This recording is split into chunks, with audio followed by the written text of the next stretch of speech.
Nous, au niveau Business Mauritius, nous avons fait une proposition d'une augmentation de 600 roupies, qui est une pensée raisonnable.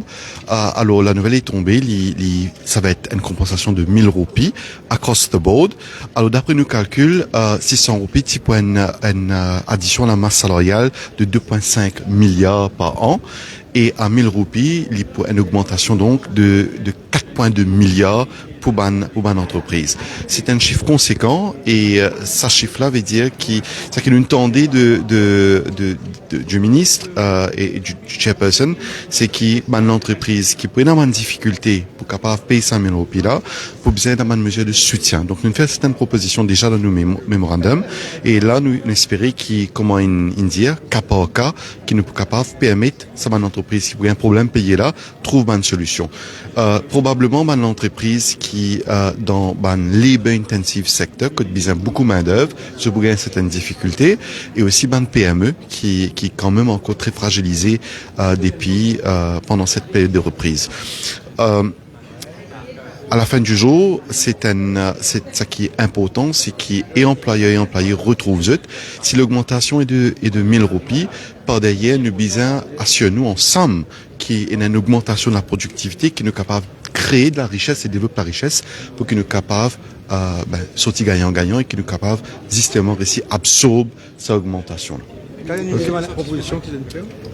Alors, il y a une proposition qu'il nous fait pour capable ease le cash flow de mon entreprise, notamment au niveau du training levy et d'autres sujets que peut-être le paiement n'est pas immédiat et nous capable échelonner dans le temps. Donc là, c'est une proposition liée au cash flow. Vous connaissez peut-être combien de pourcentage ça va une compagnie qui est en difficulté de la compensation salariale?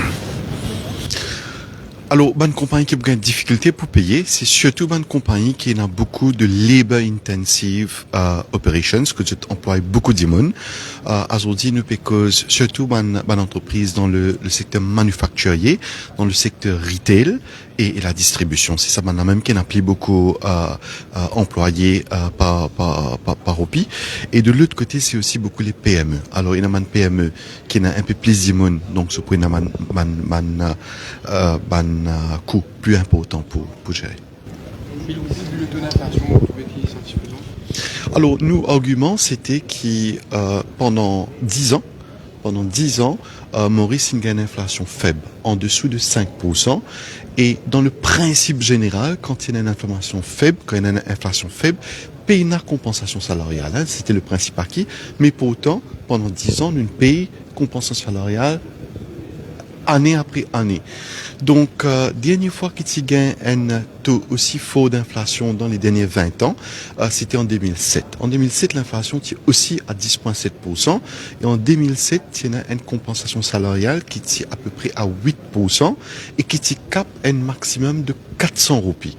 Et aussi basé là qui nous proposition type 600 roupies, mais effectivement là nous payons plus qu'il deux fois et demi plus qu'il la dernière fois qui s'est payé. Donc oui, moi pensais que c'est plus que suffisant comparé au taux d'inflation.